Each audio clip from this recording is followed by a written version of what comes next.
Ambassador Vorith-san stood at the observation window of Station Theta 7 and looked at the pale blue dot in the distance. Earth. The humans called it home. 8 billion of them lived on that small world, unaware that they were being watched. Voreth was a Kalari, a species known for their patience and wisdom. His skin was pale blue, and his eyes were large and dark like pools of ink. He had served the Galactic Concordat for 300 years, and in all that time, he had never seen a species quite like humans. They were strange creatures, violent and peaceful, stupid and brilliant. They fought wars over land and ideas, yet they also created beautiful art and music. They destroyed their own planet with pollution, yet they dreamed of reaching the stars. The Concordat had been watching Earth for 200 years. It was standard procedure. When a primitive species showed signs of developing technology, the Concordat placed them under observation. They called it quarantine. The official reason was to protect the young species from the dangers of the galaxy. The real reason was something else entirely. Vorith did not like to think about the real reason. "Ambassador San," said a voice behind him. "The daily report is ready." Vorith turned to face his assistant, a young Kalari named Tessa.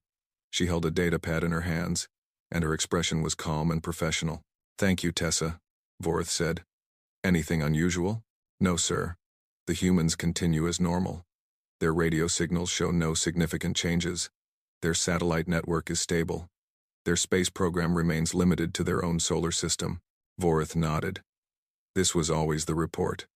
The humans were predictable. They advanced slowly, distracted by their endless conflicts and their strange obsession with entertainment.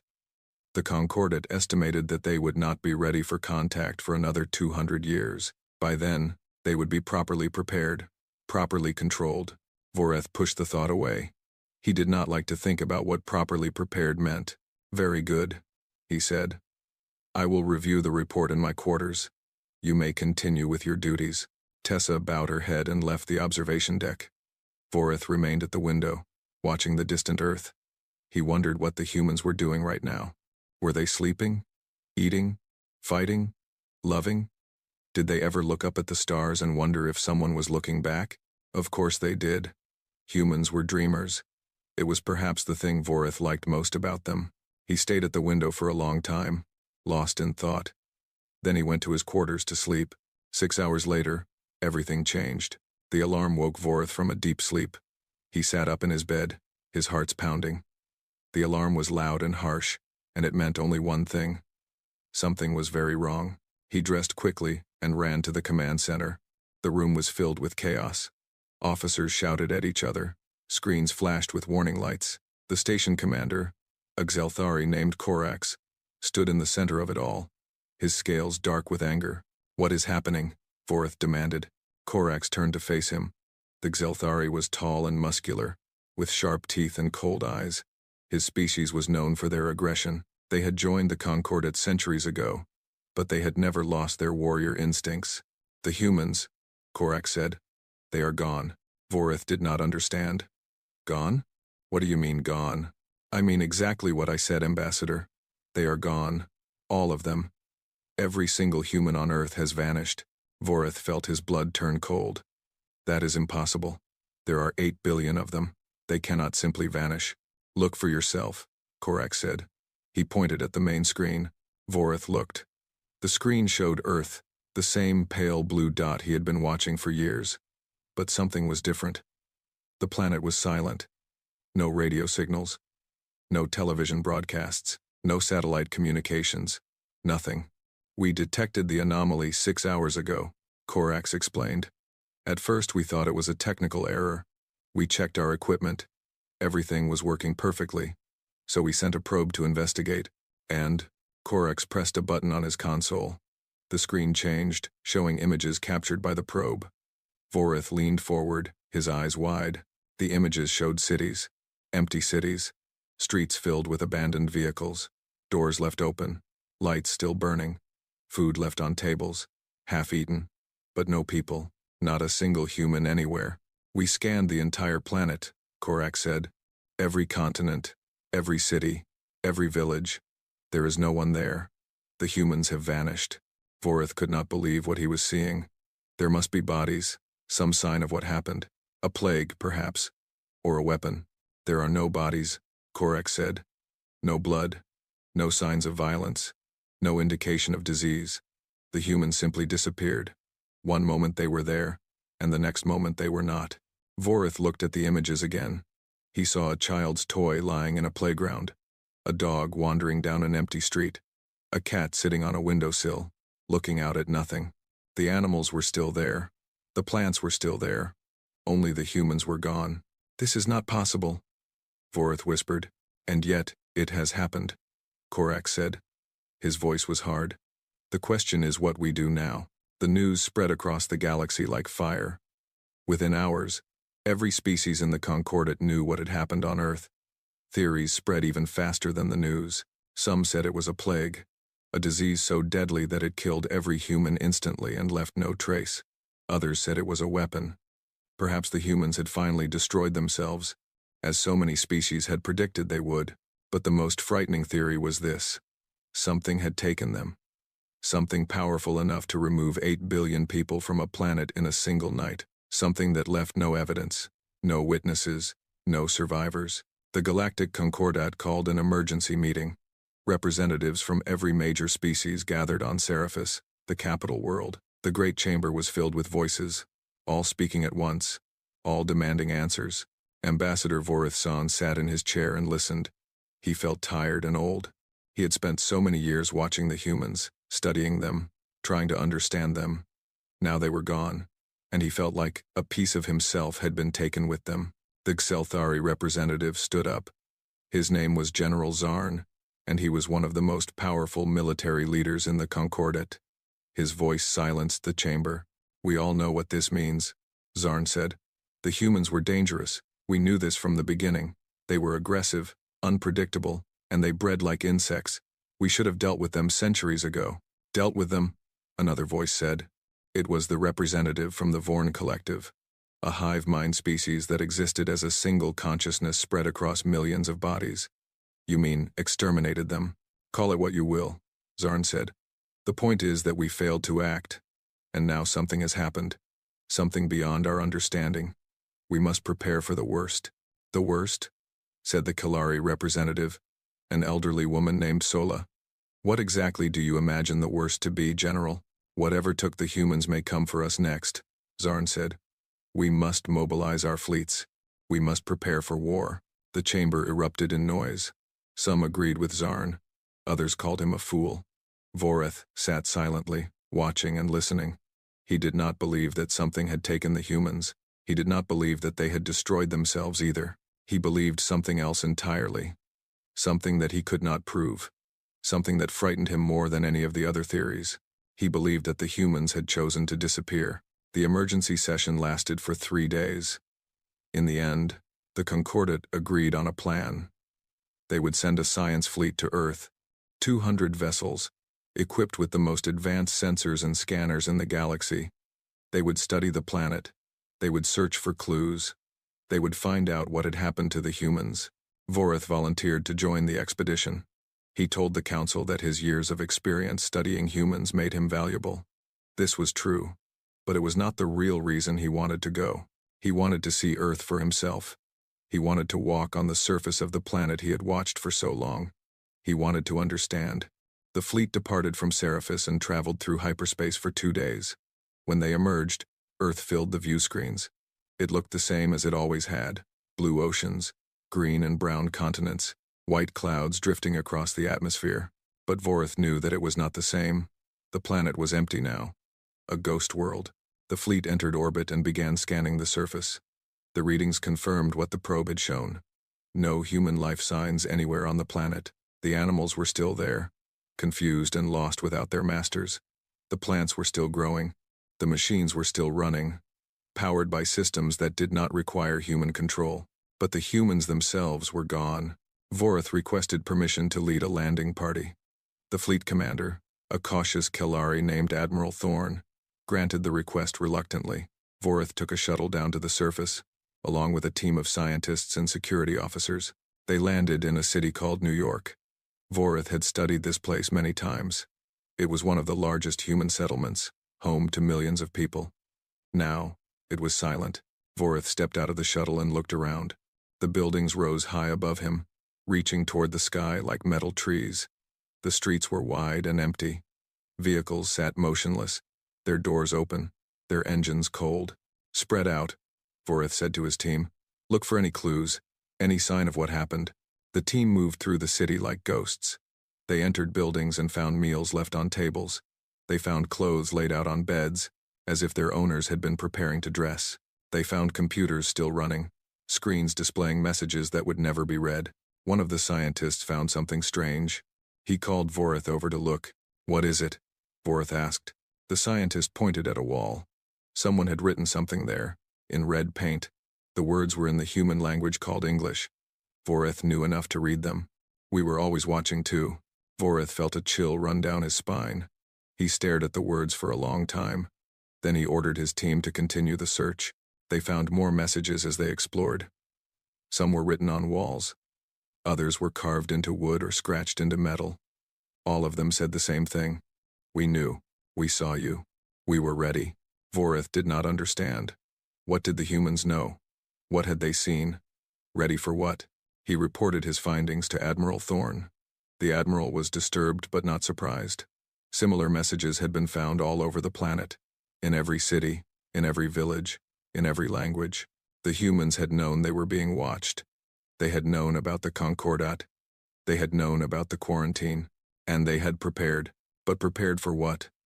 Where had they gone? How had 8 billion people vanished without a trace? The answers would come soon. But Vorith was not ready for them. No one in the galaxy was ready for them. On the third day of the investigation, something happened that changed everything. Vorith was in the shuttle, reviewing the data his team had collected. He was tired. He had not slept properly since arriving on Earth. The mystery consumed him. He could not stop thinking about those messages on the walls. He could not stop wondering what the humans had been planning. Then the shuttle shook. Vorith grabbed the console to steady himself. What was that? The pilot checked his instruments. His face went pale. Ambassador, you need to see this. Vorith moved to the front of the shuttle and looked out the window. At first, he did not understand what he was seeing. The ocean in the distance was moving strangely. It was rising, bubbling, as if something massive was pushing up from below. Get us in the air, Vorith said. Now, the shuttle lifted off just as the ocean exploded. Water shot into the sky, and something rose from beneath the waves. Something huge, something impossible. It was a ship, a vessel unlike anything Vorith had ever seen. Its hull was black, so dark that it seemed to absorb the light around it. It was at least 2 kilometers long, and it moved with perfect grace, rising into the sky without a sound. And it was not alone. More ships rose from the ocean. Dozens of them. Then hundreds. The water churned and boiled as vessel after vessel emerged from the depths. They rose into the air and formed a pattern, moving with synchronized precision.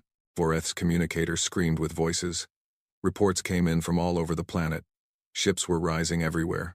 From the oceans, from the mountains, from the ice caps, from underground caverns that no scanner had ever detected. Thousands of ships. Tens of thousands. More and more every second. Vorith watched in stunned silence as the sky filled with darkness. The ships rose until they blocked out the sun, casting the city below into shadow. They were everywhere. They were endless. The final count came from the fleet in orbit. Admiral Thorne's voice was shaking when he delivered it. 500,000 vessels. They have completely surrounded the planet. We are trapped. Vorith closed his eyes. Now he understood. Now he knew what the humans had been planning. They had not vanished. They had not been taken. They had hidden themselves. And they had built an armada in secret, right under the noses of the Concordat. For 200 years, the galaxy had watched humanity and seen only primitives. They had seen wars and pollution and chaos. They had seen a species that could barely reach its own moon. But that was not the truth. The truth was something far more terrifying. The humans had been watching back.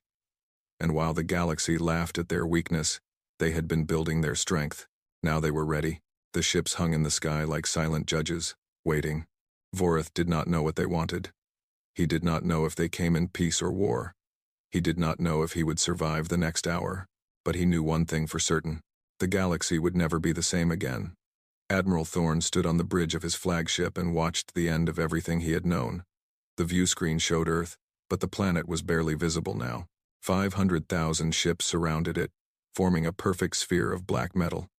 The human fleet was so vast that it blocked the stars themselves. Thorn was old. He had served the Concordat for 400 years. He had fought in 3 wars and survived dozens of battles. He had seen things that would break lesser minds, but he had never seen anything like this. "All weapons are armed, Admiral," his tactical officer reported. "We are ready to fire on your command." Thorn did not respond. He kept staring at the screen. The human ships were not moving. They hung in space like statues, silent and still. They had made no attempt to communicate. They had not attacked. They simply waited. "Admiral," the tactical officer said. "Your orders?" Thorn shook his head. "Hold your fire. We need to understand what we are dealing with. Sir, with respect, we are dealing with an enemy fleet. They outnumber us more than 2,000 to 1. We must strike first, while we still have the chance." "And accomplish what?" Thorn asked. "Look at them, Commander. Look at the size of that fleet. If we attack, they will destroy us in seconds. And then what? We will have started a war that we cannot win." The tactical officer opened his mouth to argue, but another voice interrupted him. "The Admiral is correct." Everyone on the bridge turned. Ambassador Vorithson stood at the entrance, his robes dusty from his time on the surface. His face was pale, and his eyes were tired, but his voice was calm. "We cannot fight this," Vorith said. "We should not even try. The humans have been preparing for this moment for 200 years. They know exactly what they are doing." "And what are they doing?" the tactical officer demanded. Vorith walked slowly to the view screen. He looked at the endless wall of ships. "They are making a statement. They want us to see their power. They want us to understand that everything we believed about them was wrong. So they are showing off?" the tactical officer said. "Is this all just a display?" "No," Vorith said. "It is a warning." Before anyone could respond, the communication console lit up. The officer at the station looked confused. "Admiral, we are receiving a transmission. It is coming from the human fleet." The bridge went silent. Thorn felt his heart's beating faster. "Put it through." The view screen flickered. The image of the human fleet was replaced by something else. A face. A human face. It was a woman. She looked young by human standards, perhaps in her 5th decade. Her hair was dark and short. Her skin was brown. Her eyes were sharp and intelligent. She wore a uniform of some kind, black with silver trim. "This is Commander Elena Chen of the United Earth Defense Force," the woman said. "I am speaking to all Concordat vessels in Earth orbit. Please do not be alarmed. We mean you no harm." Thorn leaned forward. "This is Admiral Thorn of the Galactic Concordat. Explain yourself. Where did this fleet come from? Where are your people?" The woman smiled. It was not a friendly smile. It was the smile of someone who knew a secret. "Our people are safe, Admiral. They have always been safe.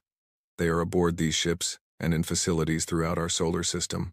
We evacuated Earth 3 days ago." "Evacuated?" Thorn said. "You evacuated 8 billion people in 3 days? That is impossible." "Many things seem impossible until they are done," Elena Chen said. "We have been preparing for this moment for a very long time. 212 years. To be precise." Thorn felt cold. "You knew. You knew we were watching you." "Of course we knew. Your observation stations were not as hidden as you believed. We detected your surveillance equipment in the year 2135. We intercepted your communications in 2147. By 2150, we knew everything about the Galactic Concordat, your species, your politics, your plans for us." The bridge was completely silent. Every officer stared at the screen, unable to believe what they were hearing. "That is when we made our decision," Elena continued.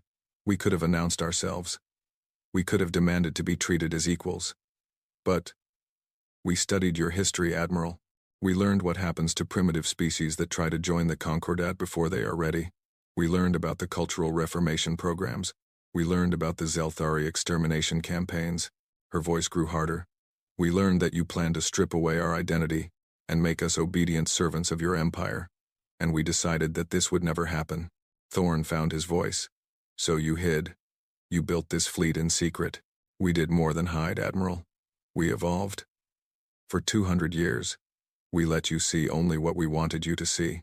We kept broadcasting our radio signals and our television shows. We kept flying our primitive rockets and fighting our small wars. We gave you a performance of weakness. She leaned closer to the camera. Meanwhile, beneath your notice, we transformed ourselves. We developed technologies that your scientists said were impossible. We built ships in underwater facilities, in underground cities, in bases buried beneath glaciers. We prepared for the day when we would need to face you. And that day is today, Thorne said. Yes, Admiral. That day is today. The transmission ended. The screen returned to the image of the human fleet, that endless sphere of black ships surrounding their world. Thorne stood frozen for a long moment. Then he turned to his communications officer. Send a message to the Concordat High Council. Priority 1. Tell them everything. The message reached Seraphis within hours. The response was immediate and chaotic. The Zelthari Dominion demanded military action. General Zarn stood before the High Council and screamed about the threat that humanity posed. He called them vermin and insects. He said that they must be destroyed before they grew stronger. The Kilari Federation urged caution. Representative Sola reminded the Council that humanity had not attacked. They had disabled no weapons and destroyed no ships. Their actions, while shocking, were purely defensive. The Vorn Collective said nothing for a long time. When they finally spoke, their words surprised everyone. We find the humans admirable, the Collective said, speaking through one of their many bodies. They faced a powerful enemy and found a way to survive. They did not beg or surrender. They prepared and they planned and they emerged stronger. This is worthy of respect. General Zarn turned red with anger. Respect? You want us to respect these creatures? They lied to us for centuries. They defended themselves. The Collective replied. As any species would. As the Xelthari would. If they were in the same position. The argument continued for hours. No agreement was reached. The Council was divided. And the galaxy was afraid. Meanwhile, something else was happening. Something that would change the course of history. In orbit around Earth, the Concordat fleet waited. Admiral Thorne had ordered his ships to hold position. They were not to attack unless attacked first. They were not to retreat unless ordered. They were simply to watch and wait. But the Zelthari had never been good at waiting. Fleet Commander Tyraxis was a young Zelthari officer, ambitious and aggressive. He commanded a squadron of 50 warships, the most advanced vessels in the Concordat fleet. He had received his orders from Admiral Thorne. He had no intention of following them. This is ridiculous, Tyraxis said to his officers. We sit here like frightened children, while these humans surround us. They are bluffing. They must be. No primitive species could build a fleet this size in secret. Commander, the Admiral ordered us to hold position, one of his officers said. The Admiral is a Kelari, Tyraxis spat. A coward. He would negotiate with a knife at his throat. We are Xelthari. We do not wait. We act. He turned to his weapons officer. Target the nearest human vessel. Prepare to fire. Commander, this is against our orders. I am giving you new orders. Fire. The weapons officer hesitated for only a moment. Then he pressed the button. A beam of energy shot from the Xelthari warship. It crossed the void between the fleets in less than a second. It struck the nearest human vessel directly on its hull, and nothing happened. The beam passed through the human ship like light through glass. It did not burn the hull. It did not damage any systems. It simply went through and continued into empty space. Tyraxis stared at the screen. What? That is impossible. Fire again. All weapons. His squadron opened fire. 50 ships unleashed everything they had. Energy beams and plasma bolts and missiles and projectiles. A storm of destruction aimed at the human fleet. Every single shot passed through the human ships without effect. And then the humans responded. Tyraxis never saw what hit him. One moment his ship was firing. The next moment, every system on board went dark. Engines died. Weapons shut down. Life support flickered and failed. Even the emergency lighting went out, leaving the crew in complete darkness. The same thing happened to every ship in his squadron. Every Xelthari vessel went dead in an instant. They drifted helplessly in the void, unable to move or communicate or defend themselves. But they were not destroyed. Their crews were not killed. They were simply disabled, rendered completely powerless. Admiral Thorne watched in horror as the Xelthari squadron went dark. He had warned them. He had ordered them to hold. But the Zelthari never listened. "Admiral," his communications officer said, "we are receiving another transmission from the human fleet. Put it through." Commander Elena Chen appeared on the screen again. Her expression had not changed. She looked calm and controlled, as if she had expected exactly this. "Admiral Thorne, I warned you that we meant no harm. I did not say that we would accept attack. Your ships fired on us. We have responded by disabling them. Their crews are unharmed, but they will remain powerless until we choose otherwise." Thorne bowed his head. "Commander Chen, I apologize for the actions of Fleet Commander Tyraxis. He acted against my orders. I am aware of that, Admiral. Your species has better control over its warriors than the Zelthari do. This is one reason we are willing to speak with you." "What do you want?" Thorne asked. "Why have you done all this?" Elena Chen was silent for a moment. When she spoke again, her voice was softer. "We want what every species wants, Admiral. We want to survive. We want to be free. We want to live our lives without the threat of extinction hanging over us.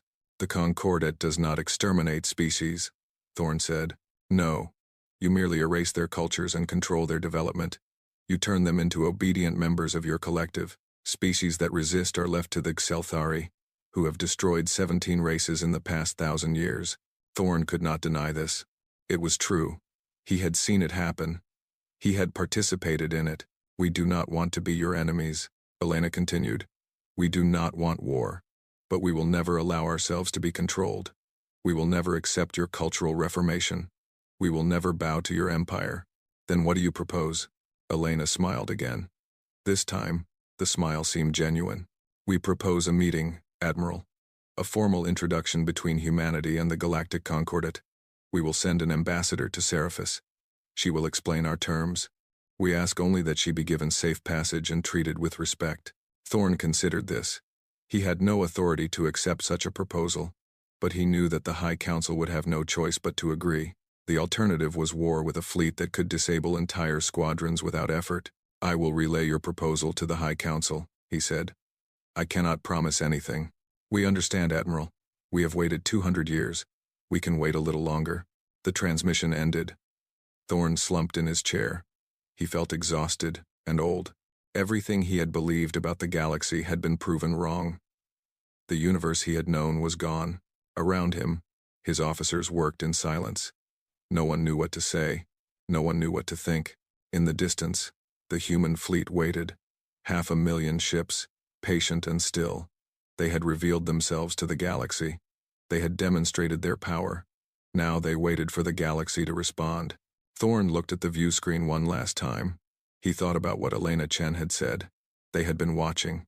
They had been preparing. For 200 years, they had hidden in plain sight. And now they were here. He wondered what other secrets they were hiding. He wondered what other surprises they had prepared. He wondered if the galaxy was ready for what was coming. He suspected that it was not, but ready or not, the humans were here, and nothing would ever be the same again. The great chamber of the Galactic Concordat had never been so full. Representatives from every species in the known galaxy had come to Seraphis. They filled the seats that rose in circles around the central platform. They crowded the observation galleries. They watched from screens on 1,000 different worlds. Everyone wanted to see the humans. Ambassador Vorith San sat in his assigned seat among the Kelari delegation. He had not slept in 3 days. He had traveled directly from Earth to Seraphis, carrying his reports and his observations. The High Council had listened to everything he had to say. They had asked questions. They had debated, and now they waited. The chamber was filled with noise. Hundreds of different species spoke in hundreds of different languages. The translation system struggled to keep up. Arguments broke out between delegations. Old enemies glared at each other across the hall. Old friends whispered nervously about what was coming. General Zarn of the Zelthari stood at the front of his delegation.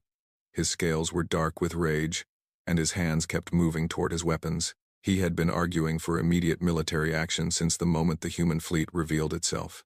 He had demanded that the Concordat mobilize every ship in the galaxy, but the Council had refused. They had seen what happened to Fleet Commander Tyraxis and his squadron. They had watched 50 warships go dark in an instant. They knew that attacking the humans would be suicide. So instead, they waited. And they watched. The doors at the far end of the chamber opened.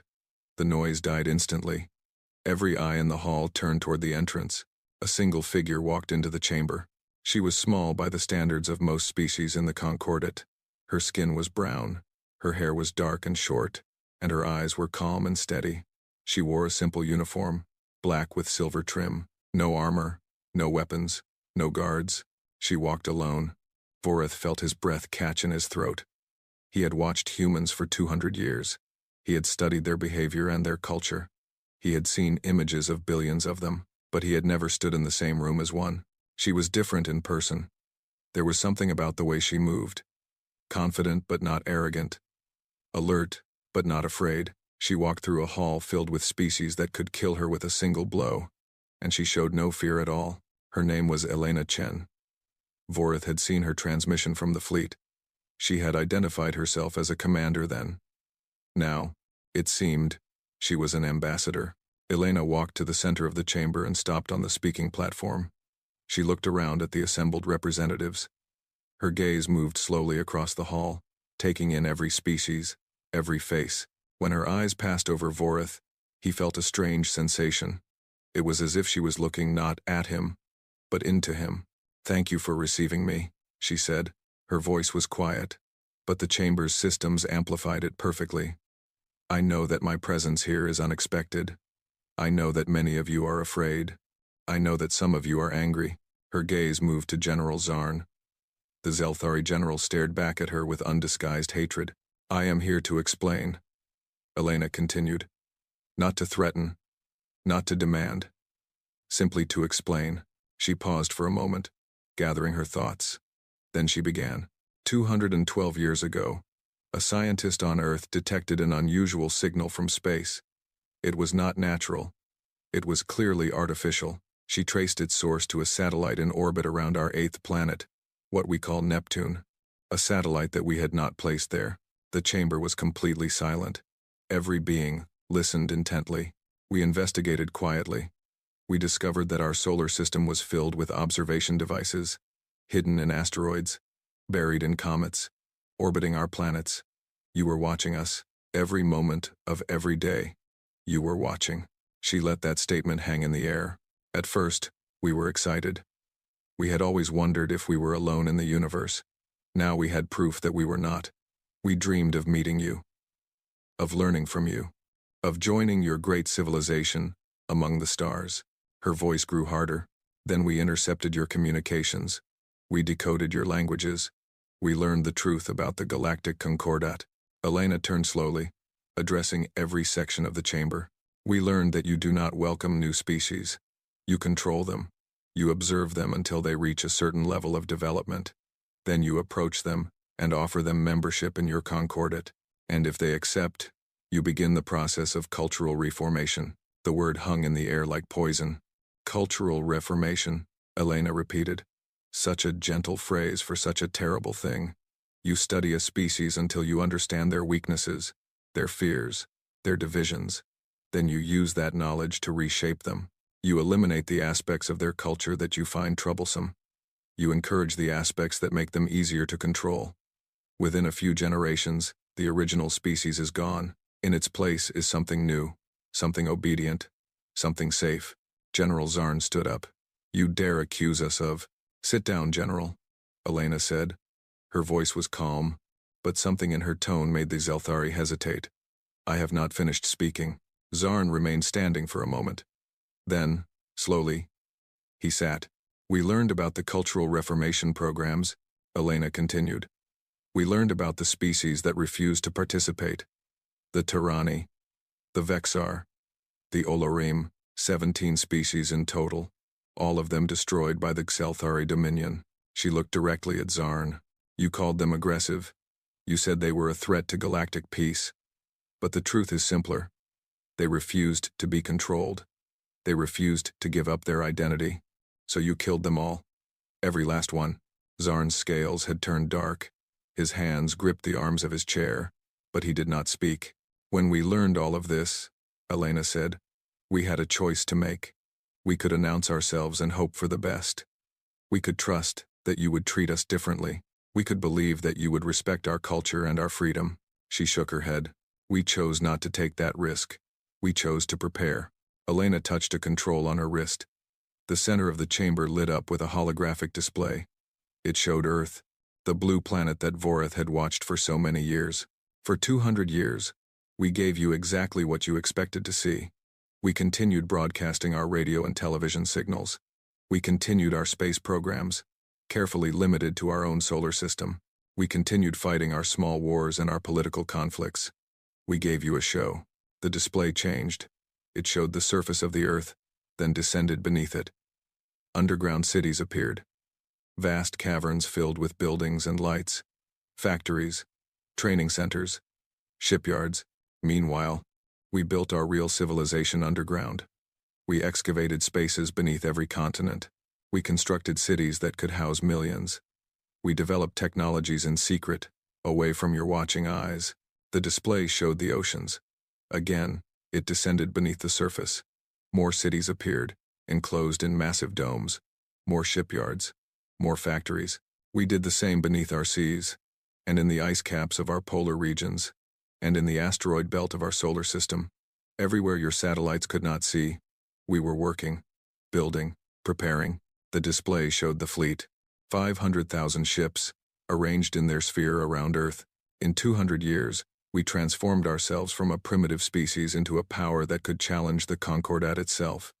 We did this while you watched us and laughed at our weakness. We did this right under your noses. She paused. The display faded. I tell you this not to boast. I tell you this so that you understand. We are not the primitives you believed us to be.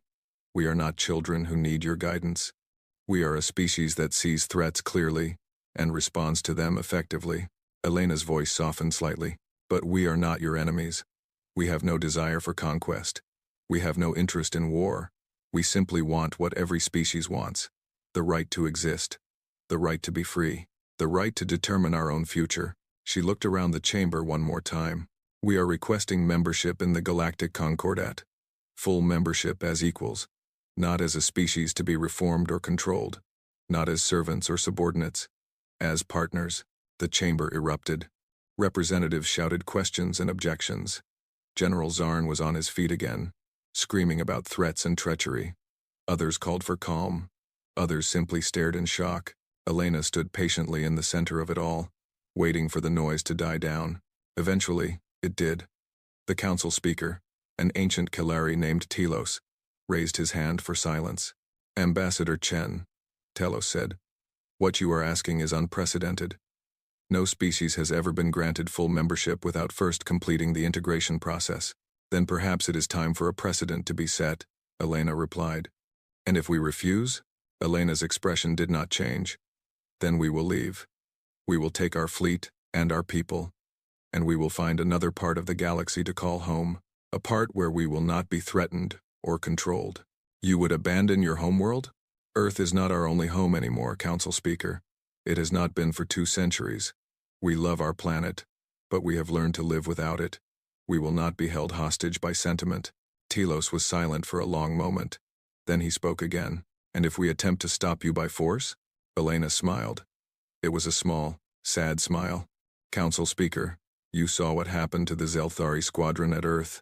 50 ships, the most advanced in your fleet, disabled in seconds. We did not destroy them. We did not kill their crews. We simply rendered them helpless. She paused. That was a demonstration of our defensive capabilities. I would prefer not to demonstrate our offensive capabilities. But if you force us to, we will. And I promise you, the result will not be in your favor. The chamber was silent again. Vorith looked around at the faces of the assembled representatives. He saw fear, confusion, anger, but also, in some faces, something else. Respect. The Vorn collective spoke. Their voice came from multiple bodies scattered around the chamber, speaking in perfect unison. We support the human request. They have proven themselves capable and determined. They have shown restraint when attacked. They would be valuable members of the Concordat. General Zarn turned toward the collective representatives. You support them? These creatures who lied to us for centuries? They defended themselves, the collective replied. Against a threat that was very real. Against species that have destroyed 17 others. They did what any intelligent species would do. They survived. The argument continued. It went on for hours. Delegations debated and shouted and threatened. Old alliances were tested. New ones were formed. But in the end, there was really only one choice. The humans had made that clear. They could be allies, or they could be gone. But they would never be servants. As the session drew to a close, Vorith made his way down to the speaking platform. He approached Ambassador Chen carefully, unsure of how she would react. "Ambassador," he said, "may I speak with you?" Elena turned to face him. Her eyes studied him for a moment. Then she nodded. "You are Vorith-san," she said. "You were the senior observer at Station Theta 7. You have been watching humanity for over a century." Vorith was surprised. "You know who I am?" "We know a great deal, Ambassador-san. We have been watching you as carefully as you watched us." Vorith felt a chill run through him. "I see. You have a question for me." "I do," Vorith said. "Many questions, actually. But one in particular." "Ask it." Vorith hesitated. Then he spoke. "Your fleet at Earth. 500,000 ships. Is that the full extent of your forces? Or is there more that you are not showing us?" Elena smiled again. This time, the smile was warmer, almost friendly. "Ambassador-san, you watched us for 200 years. You studied our culture. You analyzed our behavior. Tell me, what did you learn about humans?" Vorith thought about this. "Many things. But one pattern that stood out was your tendency to understate your capabilities, to hold back until the critical moment. And what does that suggest to you?" Vorith looked into her eyes. He saw the answer there. He saw the truth that she would never speak aloud. "The 500,000 ships are not your entire fleet," he said quietly. "They are merely what you chose to reveal." Elena did not confirm or deny. She simply maintained her smile. "Humanity would like to be friends with the Concordat, Ambassador-san. We would like to be allies, but we will never make the mistake of showing all our strength to potential enemies." She turned and walked toward the chamber exit. At the door, she paused and looked back. "I hope we can be friends, Ambassador. I truly do. The galaxy is a large and dangerous place. We all need allies we can trust." Then she was gone. Vorith stood alone on the speaking platform. Around him, the representatives continued to argue. The future of the galaxy hung in the balance. But Vorith was not thinking about that. He was thinking about what Elena had said, about what she had not said, about the secrets that humanity was still keeping. He wondered how many more ships they had hidden, how many more weapons they had developed, how many more surprises they were holding in reserve. He wondered if anyone would ever truly know the full extent of human power. And he wondered, not for the first time, whether it might be better not to find out. The Xelthari Empire did not accept defeat easily. They had conquered 100 worlds. They had destroyed 17 species. They had built the largest military force in galactic history. They did not bow to anyone, least of all a species they had once dismissed as primitive. Emperor Korthax sat on his throne and listened to the reports from Seraphis. The Concordat was considering the human proposal. They were actually thinking about accepting these creatures as equals. It was an insult that he could not tolerate. "Mobilize the fleet," he commanded. "All of it." His generals stared at him in shock. "All of it, my emperor? That would leave our worlds undefended. Our worlds do not need defense. We are the Xelthari. No one attacks us. We attack them." He leaned forward on his throne. "Gather every ship we have. I want 12 million vessels at the Kethoran system within 30 days. And the humans, my emperor? We will show them what happens to species that challenge us. We will burn their fleet to ash. We will reduce their hidden cities to rubble. And when we are done, there will be nothing left of humanity but a warning to others." The generals bowed and left to carry out his orders. Emperor Korthax sat alone in his throne room, dreaming of the glory that awaited him. He did not know that his every word had been heard. He did not know that his plans had already been reported to Earth. He did not know that the humans were not afraid. They were waiting. The Xelthari fleet gathered at Kethoran, a dead system at the border between Concordat space and the Xelthari Empire. 12 million ships. It was the largest military force ever assembled in galactic history. The fleet filled the space around the system's cold, dead star. It stretched for millions of kilometers in every direction. General Zarn stood on the bridge of the flagship, the Fury of Xelthar. He had been given command of this great armada. He would be the one to destroy humanity. His name would be remembered forever. General, his communications officer reported. The scouts have detected human vessels entering the system. Zarn turned to the view screen. In the distance, points of light appeared. Human ships, emerging from hyperspace. They formed up in a defensive formation and waited. Zarn counted them. 50,000 ships. Against his 12 million. He laughed. Is this the best they can do? He said. 50,000 ships against our 12 million? They are even more foolish than I thought. Perhaps they seek to negotiate, General. One of his officers suggested. Negotiate? Zarn spat. With what? They have nothing to negotiate with. This is desperation. This is a pathetic attempt to delay the inevitable. He turned to his tactical officer. Order the fleet to advance.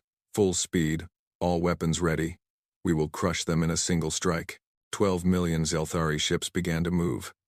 They formed into attack formations, each squadron and division falling into its assigned position.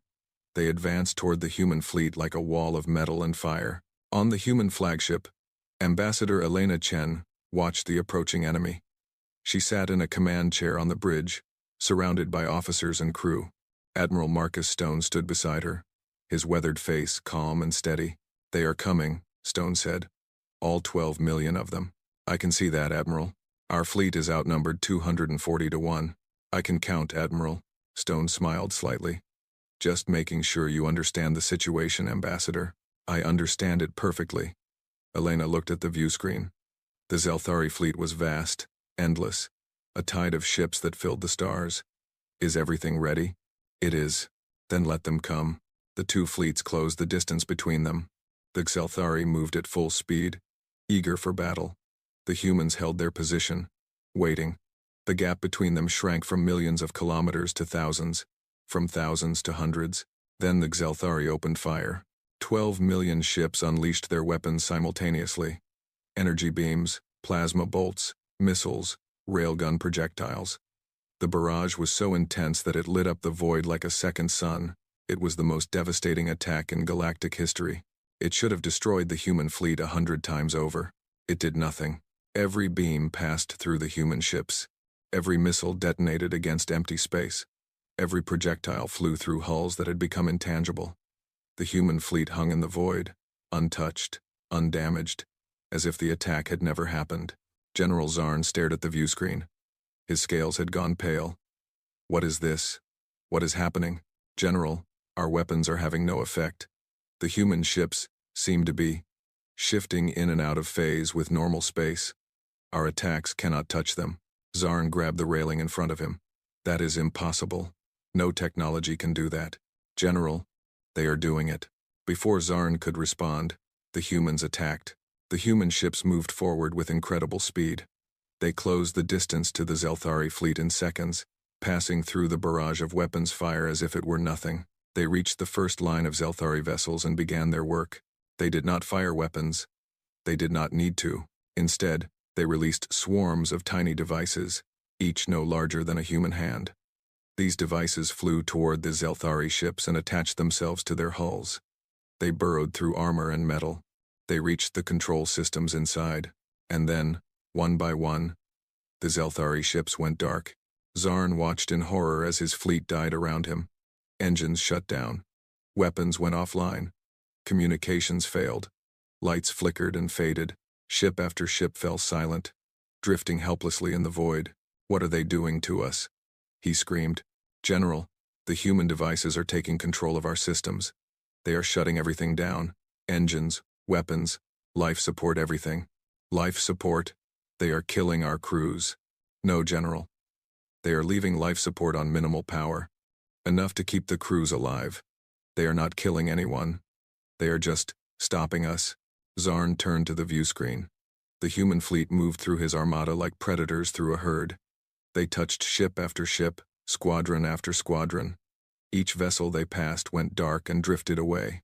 12 million ships, the greatest fleet in galactic history, and the humans were disabling them all without firing a single shot. The battle lasted 4 hours. When it was over, every Zelthari vessel was powerless. 12 million ships drifted in the void, their engines dead, their weapons cold. their crews trapped inside with nothing but emergency lighting and basic air recycling. Not a single Zelthari had been killed. Not a single human ship had been destroyed. The human fleet regrouped in the center of the battlefield.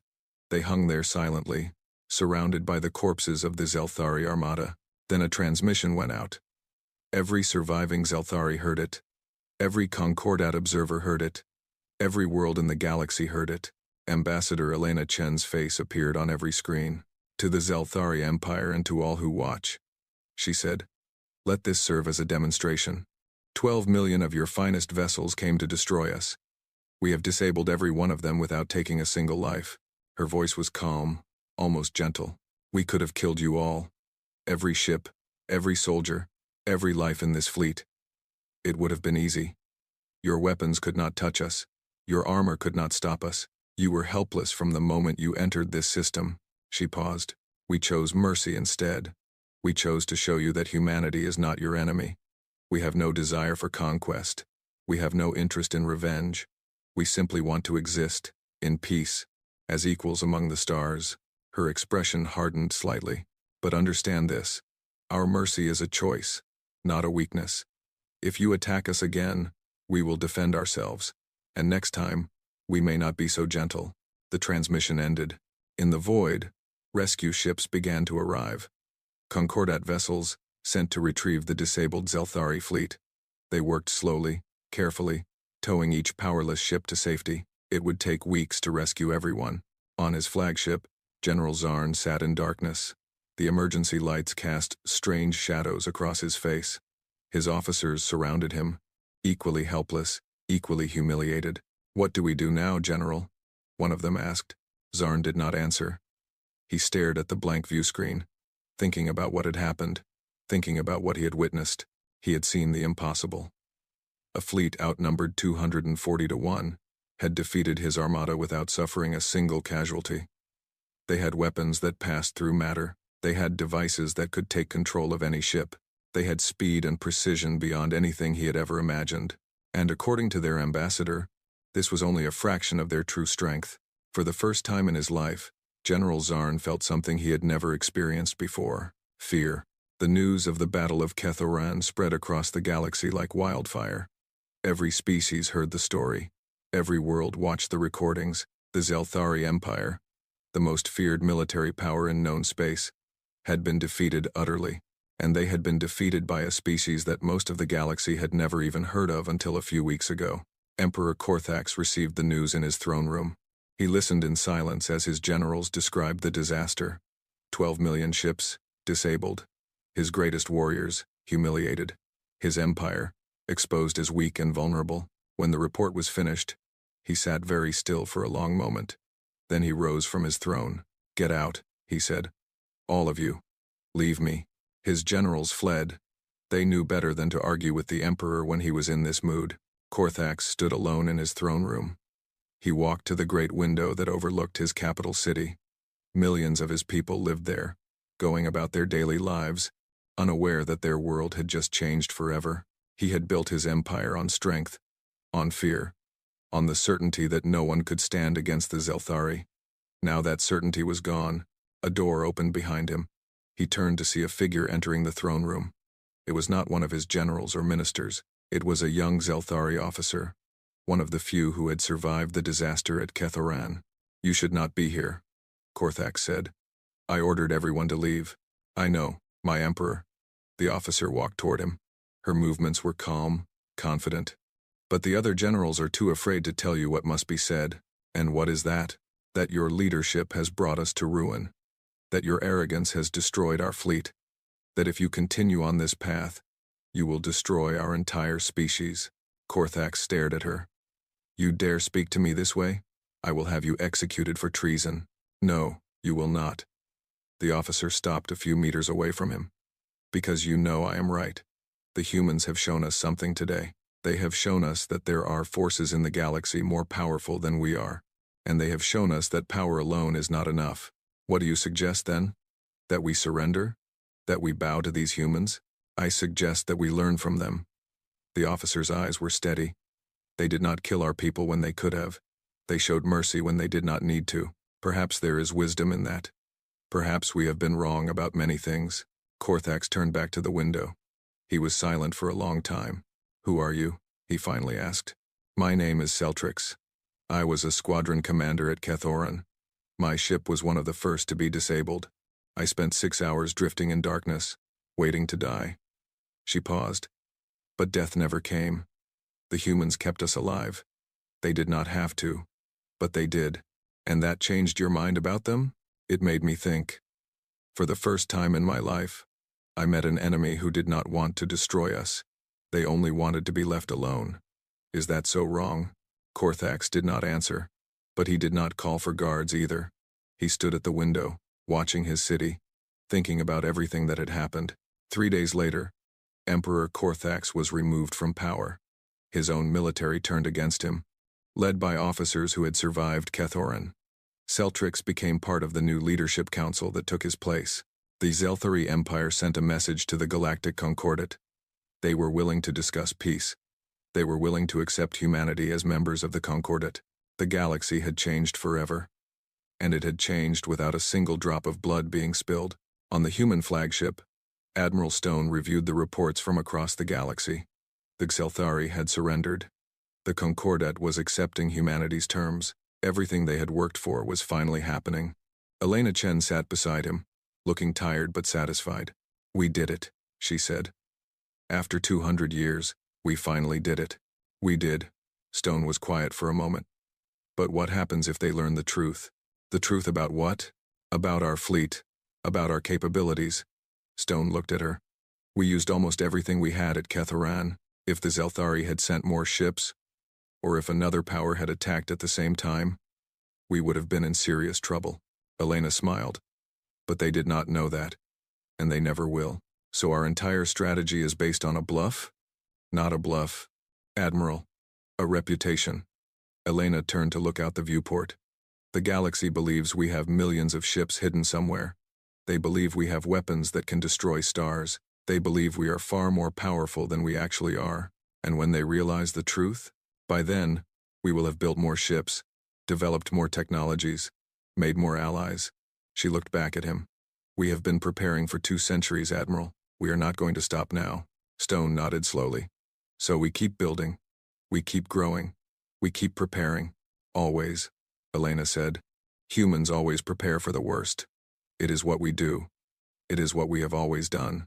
She looked out at the stars, at the endless void that was now open to her people. The galaxy thought we were weak, she said quietly.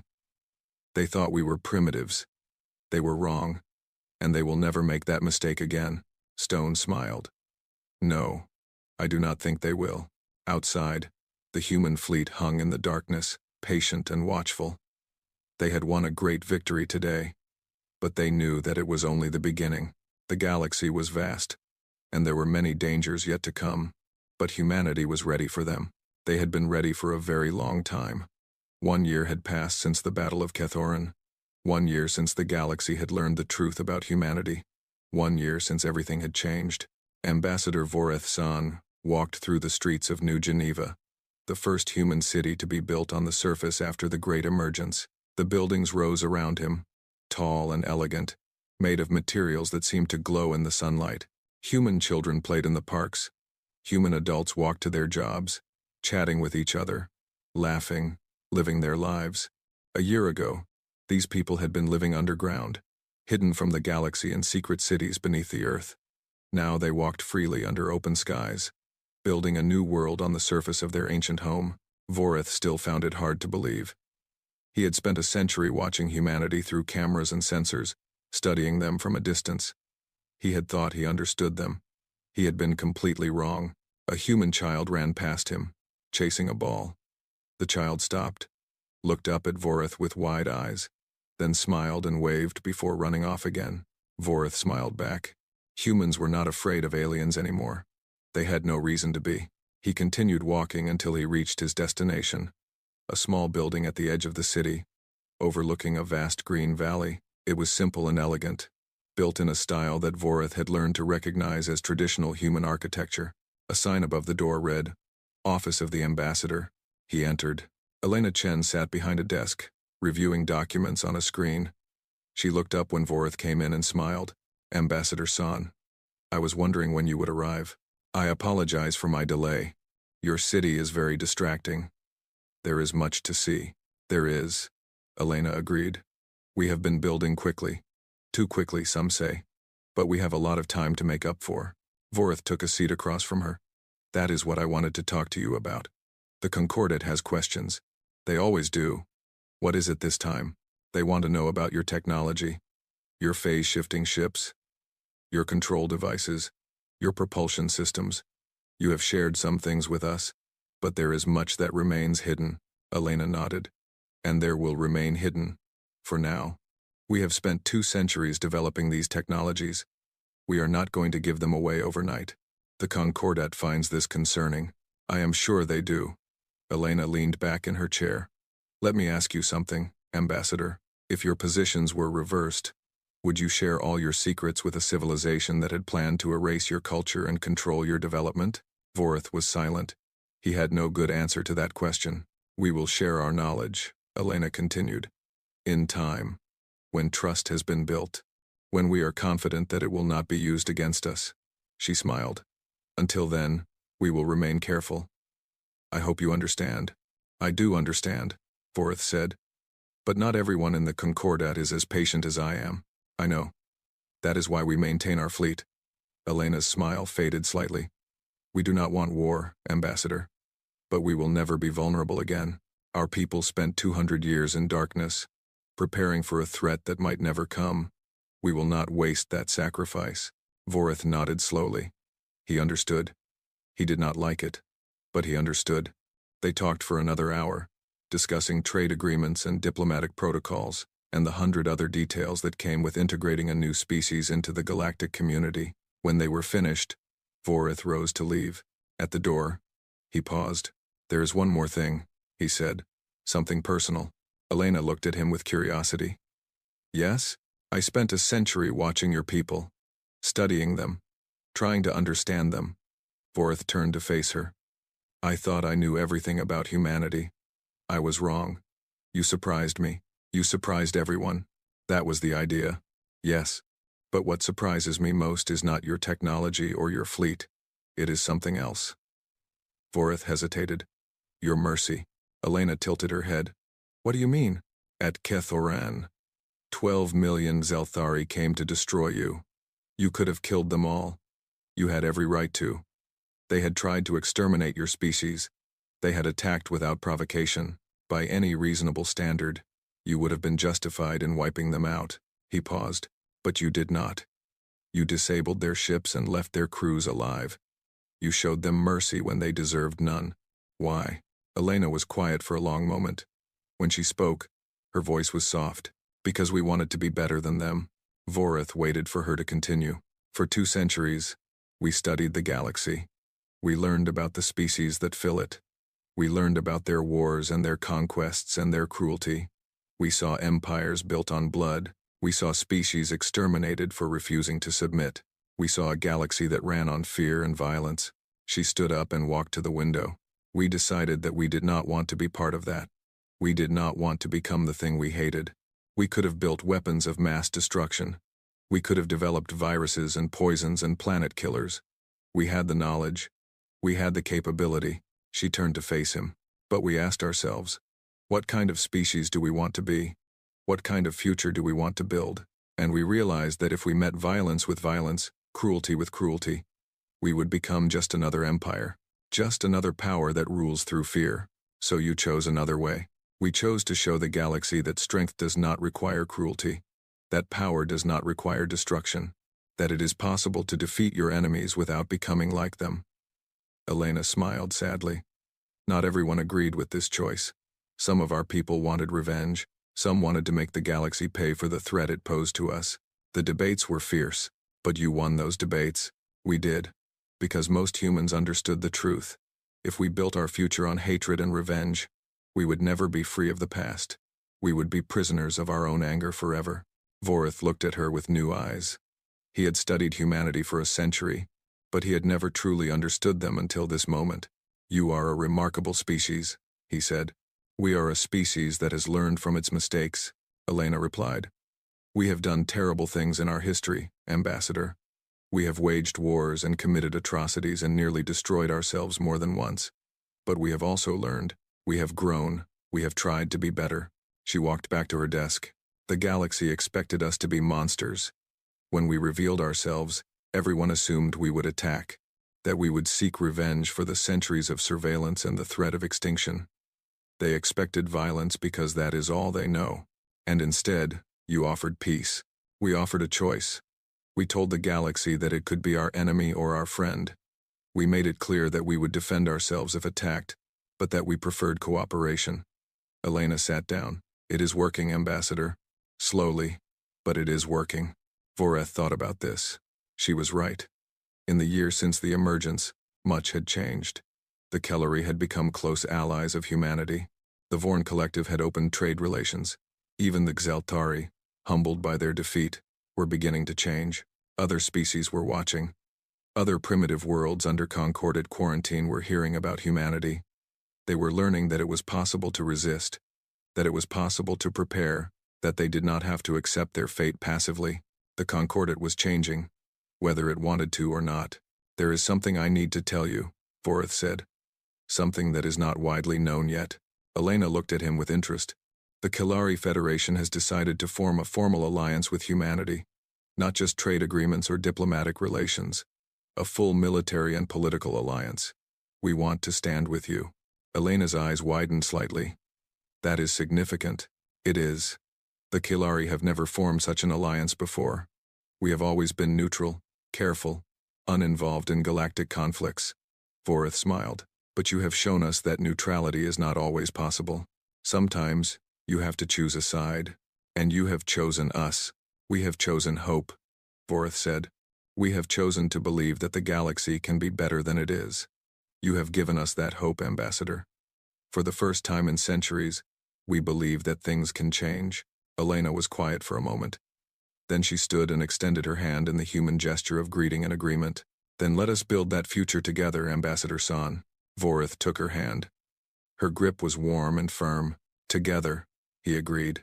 That evening, Voreth attended a ceremony in New Geneva. It was a celebration of the first anniversary of the emergence, the day when humanity had revealed itself to the galaxy. Thousands of humans gathered in the central plaza, along with representatives from a dozen alien species. Lights filled the air, and music played, and laughter echoed through the streets. Voreth stood at the edge of the plaza, watching. A year ago, he had watched humans through cameras and sensors, always distant, always separate. Now he stood among them, one guest among many, welcome in a way he had never expected to be. A young human woman approached him. She was perhaps 30 years old by human standards, with dark hair and bright eyes. She carried 2 glasses of a bubbling human drink. You look lonely, she said. Would you like some company? Voreth accepted the glass. Thank you. I was just thinking. About what? About how much things have changed. Voreth looked out at the crowd. A year ago, your people were hidden underground.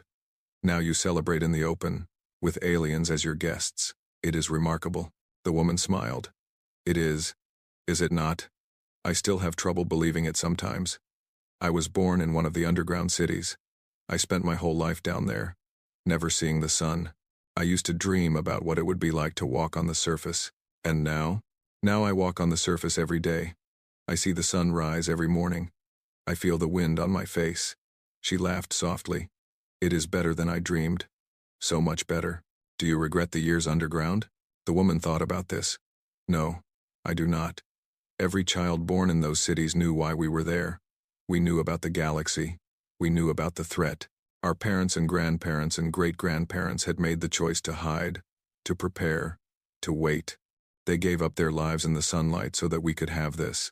She gestured at the celebration around them. This is their gift to us. This freedom, this future. How can I regret that?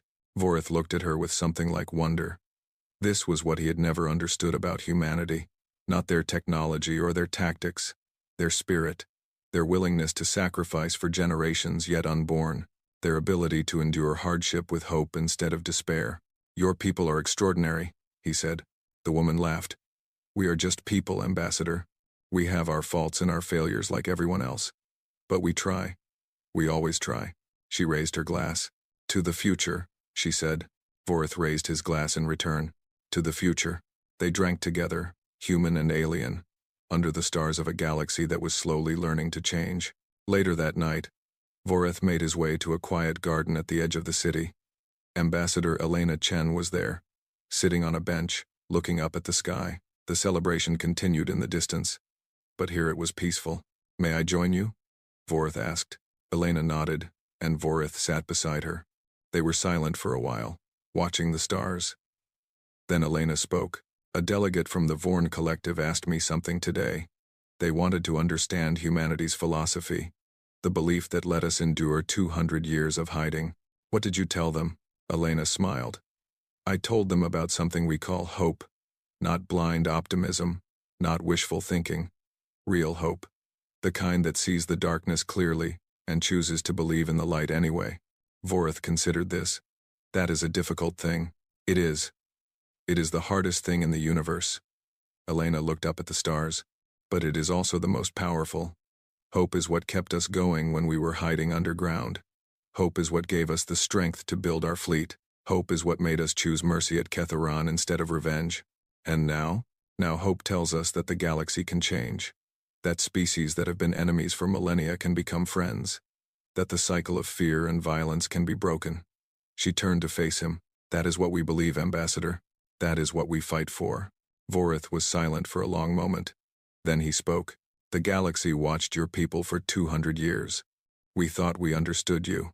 We thought you were primitives, destined to destroy yourselves. We were so confident in our assessment that we never considered the possibility that we were wrong. He shook his head. We should have known better. We should have looked more closely.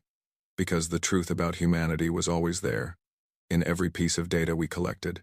Your wars, yes, your violence and your conflicts, but also your art, your music, your poetry, your dreams. He turned to face Elena. You are a species that looks at the universe and refuses to accept it as it is. You see the darkness and dream of light. You see the impossible and ask why not. You face extinction and build instead of destroy. Elena smiled. Is that a compliment, Ambassador? It is the truth, Vorith said. The simple truth that we should have seen from the beginning. They sat together in silence, watching the stars. Above them, the lights of ships passed overhead. Human ships and Kalari ships, traveling together. Allied vessels, patrolling the skies of Earth. The galaxy was changing. Slowly, painfully. But it was changing. And humanity was at the center of that change. Vorith did not know what the future would bring. There would be challenges ahead. Old enemies who refused to change. New threats from beyond the known galaxy. Mistakes and failures and setbacks. But there would also be progress. Growth. The slow building of trust between species that had once been strangers. The gradual creation of a galaxy where fear was not the only law. It would take time. It would take patience. It would take hope. But if there was one thing Vorith had learned about humanity, it was this. They never gave up. They endured. They persisted. They kept moving forward, no matter how long the night lasted, because they knew that the night always ended, and the dawn always came. He looked at Elena Chen, sitting beside him, watching the stars with quiet confidence. She was the ambassador of a species that had been born in darkness and had chosen to reach for the light. The galaxy had watched humanity for 200 years, waiting for them to reach the stars. They had never considered that humanity was waiting too. Now the wait was over. The new age had begun, and the galaxy would never be the same.